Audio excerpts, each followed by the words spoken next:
Renasti Pratiwi berhasil meraih 2 medali di cabang olahraga Shorinji Kempo pada PON 20 Papua 2021, beberapa waktu lalu. Rena menyabet medali emas nomor berpasangan putri Kyokenshi dan medali perunggu nomor beregu putri. Nama saya Renasti Pratiwi dari Fakultas Ilmu Kesehatan, jurusan S1 Keperawatan. Kemarin saya ikut di cabang olahraga bela diri Shorinji Kempo, peraih medali juara 1, medali emas nomor embu berpasangan putri Kyokenshi sama embu juara 3 embu beregu PON. Itu kita dihadapkan sama babak kualifikasi untuk PON, yaitu prapon. Itu di situ justru sebenarnya lebih berat di prapon ya, karena kita di situ berlomba-lomba untuk meloloskan nomor kita sampai ke PON gitu. Nah, itu persiapannya kurang lebih sampai PON sendiri udah 4 tahun. Terus untuk terpadunya menghadapi PON itu kurang lebih 3-4 bulan gitu.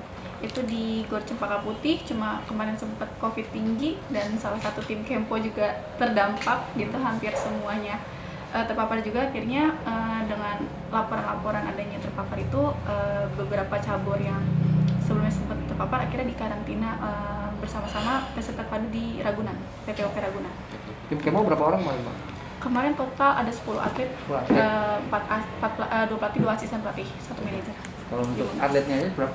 Atletnya 10. Atlet 10 ya? 7 putri, 3 putri. Yang dapat medali cuma? Nggak ada, totalnya itu 7 berarti, 7 orang. Kemarin di final kalian siapa Mbak?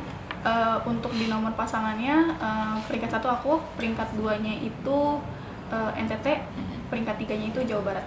Itu untuk emas ya? Iya, untuk emas. Kalau yang perunggunya, peringkat 1-nya itu Kalimantan Timur, keduanya Jawa Barat, ketiganya DKI Jakarta. Ada tuan rumah ya? Iya.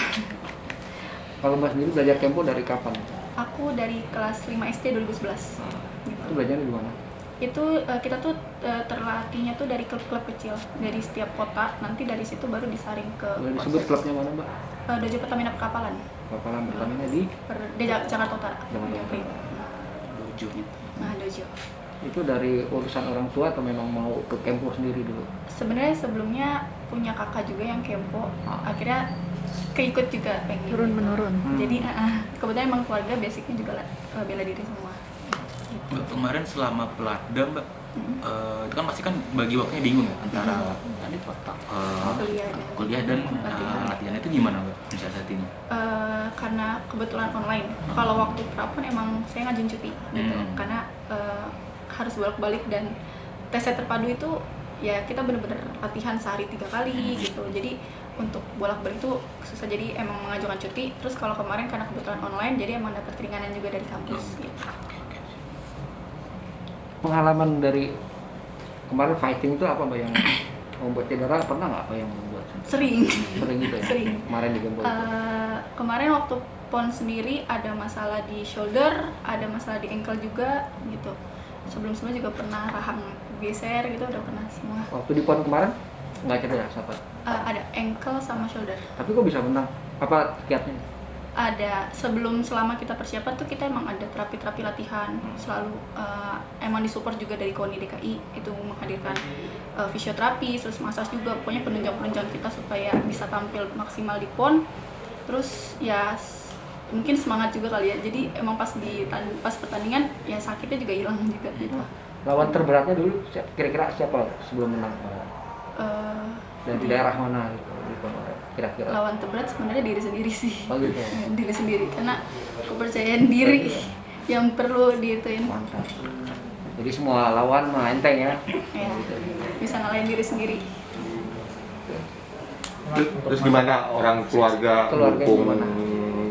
Olahraga ini kan cewek biasanya untuk mungkin olahraga Bela diri lagi. bela diri itu kan terlalu berat ya. Kalau menurut saya ya, gimana? Keluarga dukung atau gimana? Dukung penuh. Nah, dari kecil juga kan emang udah jadi hobi gitu ya. Itu jadi sarana saya juga beraktivitas berolahraga, juga menghasilkan prestasi, dan ya mungkin ada bonus-bonus lain gitu ya. Gitu. Jadi ya kurang lebih juga meringankan orang tua gitu. Orang tua juga dengan saya punya prestasi di sini di umur segini gitu. Jadi ya udah akhirnya mendukung penuh sama pilihan saya untuk mau berkecimpung di dunia peratletan ini di Kempo dan di kuliah juga. Terus sebelum PON itu prestasinya apa aja sih bisa masuk tim PON itu? Prestasinya dulu? Sebelumnya tuh jadi ada mungkin kita seleksinya dari yang kita kontingen per kota, itu jadi yang disaring dari yang terbaik di kotanya, nanti disaring-saring di setiap event-event pertandingan. Nah itu juga jadi ajang seleksi dari degradasi. Jadi kalau misalnya ternyata prestasi kita turun, kita jadi patda, tapi prestasi kita turun itu bisa jadi degradasi sama orang-orang yang prestasinya lebih naik gitu. Jadi gimana kita maintenance untuk mempertahankan bahkan meningkatkan prestasi kita gitu. Artinya juaranya pernah apa aja sebelum di PON itu? Juara 1 di mana, apa gitu? Juara 1 Piala Bupati Kukar, juara 1 Monas Cup juga, juara 1 Halim Perdana Kusuma Indonesia juga. Banyak sih gitu. Ya apa itu kan bakal yang menjadi makan orang PON itu kan nggak cuma walaupun dia prestasi bagus kalau nggak punya nilai kan itu gitu. Mbak, Terus kan tahun depan itu ada SEA Games, Mbak. Iya. Apakah Mbak otomatis mewakili Indonesia untuk Kempo atau gimana? Untuk Kempo sendiri itu untuk karena SEA Games emang Indonesia tuh paling kuat untuk di cabang olahraga Kempo. Nah, itu tergantung jadi di tuan rumah penyelenggara itu mengadakan Kempo atau enggak gitu. Karena yang sebelumnya Filipina itu Kemponya agak kurang. Jadi Kemponya pun akhirnya mungkin nggak menguntungkan Filipina sendiri gitu. Kalau yang info saya terakhir dapat itu Vietnam sih katanya mengadakan. Nah, seleksinya itu juara 1, 2, 3 PON itu nanti kita akan seleksi bersama siapa yang nanti mewakili Indonesia. Semoga. Iya. aura-aura SEA Games udah kelihatan. Udah, insya Allah, kelihatan ya? siap untuk berkompetisi mewakili. Harapan kedepannya terakhir untuk dunia Kempo Indonesia. Harapannya semoga ini bukan jadi yang jadi tolak ukur awal supaya kedepannya bisa lebih berprestasi lagi. Mungkin nggak cuma mengharumkan nama baik alma mater daerah, tapi bisa mengharumkan nama baik bangsa. Gimana perasaan? Senang banget ya, karena ini amanahnya luar biasa gitu, dipercaya untuk mengemban predikat juara 1 dan juara 3. Ini gimana kita nanti maintenance-nya, kita mempertahankan prestasi ini ke depannya, seperti itu sih. Karena kan jadi membawa kebanggaan sendiri buat diri sendiri, buat keluarga, sampai buat alma mater UPN juga, seperti itu. Oke. Nah, seperti apa sambutannya dari keluarga besar atau teman-teman gitu? Besar banget sih, bener-bener semua itu menunjukkan euforia yang menunjukkan kalau mereka tuh bangga gitu, yang mendukung sejauh ini selama persiapan sampai akhirnya mereka yang menunjukkan kalau ya mereka bangga gitu melihat saya juga berhasil di PON seperti itu. Oke, berapa lama sih persiapannya untuk PON ini? Sampai ke PON sendiri itu persiapan 4 tahun sih. 4 tahun karena kita 2 tahun persiapan untuk prapon, setahun seharusnya untuk persiapan PON, cuma karena mundur jadi 2 tahun untuk menghadapi PON. Gitu. Nah, itu sempat ada kendala nggak? Karena kan ini kan COVID juga ya, gitu. Iya. Itu gimana?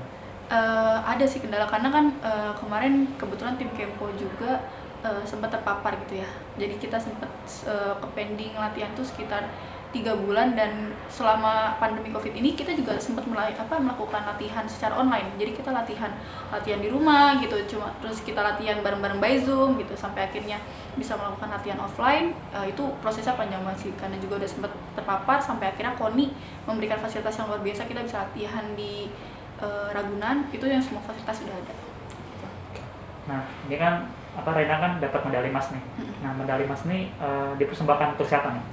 Dipersembahkan untuk pastinya kedua orang tua sih, kedua orang tua, terus teman-teman juga yang udah selalu mensupport, mendukung, mendoakan, juga untuk diri sendiri sih dan keluarga gitu. Oke. Pengalaman apa yang paling berkesan selain meraih medali emas gitu pas di Papua kemarin? Pengalamannya selain merasakan kompetisi yang begitu besar ya, pekan olahraga nasional, maksudnya ini kan pekan olahraga terbesar di Indonesia. Terus berkesempatan untuk memegang amanah ini juga, kesannya tuh mendapat keluarga, menjadi bagian dari tim Kempo DKI Jakarta itu luar biasa banget gitu, karena kita dari mengalami masa-masa sulit, adanya pandemi COVID-19, terus ya konflik-konflik internal, sampai akhirnya kita bisa berhasil di PON. Oke. Nah, secara keseluruhan nih, bagaimana menurut Rena terkait penyelenggaraan PON Papua, dari panitianya, wasitnya, atau fasilitasnya gitu? Fasilitas sudah sangat bagus ya, karena kita juga dijamin dari akomodasinya, maksudnya dari penginapan sampai di GOR sana juga sudah memenuhi protokol kesehatan gitu. Jadi semuanya sudah terpantau baik karena sudah mendukung jalannya pekan olahraga nasional seperti itu. terkait bonus nih. Ini kan gimana nih? Untuk apa nanti rencananya bonusnya nanti? Bonusnya belum kepikiran sih untuk apa, cuma emang pasti untuk masa depan sih nggak mungkin dihabiskan langsung, jadi ya dipakai seperlunya tapi bakal banyak ditabung ya kayak gitu. Oke. Nah, Berapa jumlahnya, Mbak? Belum tahu jumlahnya. Aku sendiri belum tahu jumlahnya karena yang aku tahu sudah memberikan jumlah itu baru Papua aja, baru Papua. oke. Nah, bagaimana cara Rena nih membagi waktu? Ini kan antara kuliah dan latihan juga nih untuk persiapan PON. Nah, itu gimana? Ya Cara membagi? emang berat banget. Itu justru sebenarnya yang berat menjalani keduanya ya, antara kuliah dan latihan itu ya maintenance waktunya sendiri, ngatur waktunya, karena di saat ada kewajiban untuk kuliah dan juga ada latihan, cuma ya dimudahkannya karena kuliahnya online gitu, jadi bisa kita mungkin kuliahnya aku nyambi, jadi aku ikut kuliah tapi aku juga latihan gitu, tapi kan karena ini online jadi aku bisa nonton di courtnya seperti itu, jadi ketertinggalan itu bisa dikejar gitu. Terus semakin mendekati PON itu kan makin tinggi intensitas latihannya juga. Jadi alhamdulillah dari fakultas dan UPN sendiri memberikan akomodasi, ya maksudnya memberikan dispensasi untuk aku lebih fokus ke PON-nya gitu. Cuma dengan catatan ketika sudah selesai mengejar ketertinggalan itu dengan menonton record sama memenuhi tanggung jawab sebagai mahasiswa. Nah, oke. Seperti apa sih dukungan dari kampus UPN Veteran Jakarta gitu untuk Rena ya? Pas sebelum, saat atau setelah PON gitu? Kalau dukungan dari sebelum itu emang enggak, karena kan kita berangkat untuk PON itu kan mewakili daerah ya, jadi emang dukungan itu full dari daerah, dari provinsi DKI Jakarta gitu. Tapi setelah PON selesai, alhamdulillah UPN memberikan apresiasi gitu, berupa untuk peraih medali emas itu dibebaskan UKT selama 2 semester, sedangkan peraih perunggu itu 50% selama 2 semester. Cuma karena aku punya 2 medali, 1 emas 1 perunggu, jadi perunggunya ini nanti dialokasikan ke insentif lainnya gitu. Nah, setelah PON Papua ini apa agenda Rena selanjutnya? Agendanya ini, PON sendiri kan sebenarnya pertandingan offline pertama ya, karena sebelumnya itu terkait pandemi, jadi kita nggak ada pertandingan offline, jadi pertandingan pun online gitu. Nah, PON ini sebagai pertandingan pertama, dan mungkin jangka ke depannya sih belum tahu ada event apa, cuma ya mungkin akan dengan adanya PON sudah dimulai offline, mungkin akan event-event daerah gitu, dan yang terlihat paling di depan sih Pekan Olahraga Mahasiswa Nasional gitu. Prestasi apa aja, Mbak, selama ini yang membanggakan? Aku pernah juara 1 kejuaraan Halim Lanut itu se-Indonesia, lalu pernah juga juara 1 di Monaskap, itu juga berbagai macam provinsi Indonesia ikut. Terus Piala Bupati Kukar itu sebulan sebelum Prapon, itu juga sebagai ajang uji coba bagi setiap daerah di Indonesia, jadi itu sebagai udah sejauh ini gitu kompetensinya, itu juga udah pernah juara situ. Terus di Prapon sendiri aku juara 3 di nomor MBB pasangan putri Q-Kensinya, dan alhamdulillah berhasil di PON-nya juara 1 dan di bergunya juara 3. Jadi katanya ulang tahun nih, sebagai hadiah ulang tahun, bisa ceritakan? Sebenarnya nggak berharap gimana ya, emang udah dari aku sendiri, yang penting aku ikhtiar, aku usaha semaksimal mungkin, selebihnya aku tawakal. Kalau misalnya emang Allah menakdirkan aku untuk menang, insya Allah rezeki nggak akan kemana. Cuma emang alhamdulillah Allah memberikan kado yang luar biasa di umur aku 21 tahun kemarin, 11 Oktober aku juga mendapatkan 2 medali, 1 emas 1 perunggu di 5 Oktober itu pas dapatnya ya? 11 Oktober. Pas tanggal itu ya? Aku untuk nomor bergunya itu di tanggal 10 Oktober. Tanggal 9 itu aku main bergu juara 3. Tanggal 10 main berpasangan. Cuma pengalungan medalinya di tanggal 12. Jadi tanggal 11 itu emang aku udah megang predikat juara 1 sama predikat juara 3. Selamat ya ulang Ya, tahun. terima kasih. Ya. Oke. Jadi hadiah ulang tahun. Hadiah ulang tahun luar biasa. Paling profil sih. Ya. Rena, kamu ceritain biodata kamu, mulai dari nama lengkap, terus tepat tanggal lahir, terus kamu anak keberapa, orang tua kamu kerja apa gitu ya, Ya pokoknya menceritakan tentang biodata kamu aja, Background. coba background kamu aja. Nama aku Renasi Pratiwi, tempat tanggalnya Jakarta 11 Oktober tahun 2000. Aku anak perempuan dari 3 bersaudara, anak ketiga dari 3 bersaudara. Terus ibu aku ibu rumah tangga dan ayahku pensiun.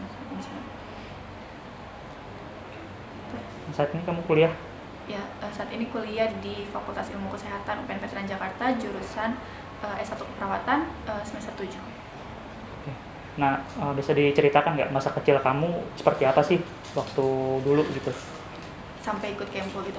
Ya, kenapa akhirnya tertarik ikut Kempo sampai akhirnya bisa ikut PON gitu ya? Oke.